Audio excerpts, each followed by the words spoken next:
Hi, good day to everyone. My name is Jim, founder of JT Technologies at Berhad.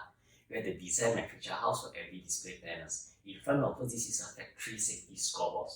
So you can see, this is the keypads. So this is K5 cables, plug in. Okay, once plug in. So to reset the day without work-related accident this year, you just need to hold and press the black color button. So come 0. So after that, let's say we want to go into the mode to do settings. So you can see this is the underline. So after that, press and hold.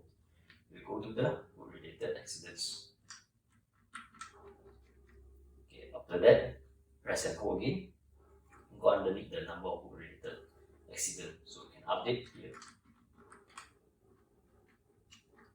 So after that, press and hold.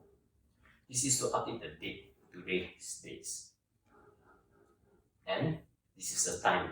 That means once past 12 AM in the morning, you will automatically increase 1 day without work-related accidents. So press and hold. Exit. Thank you for watching.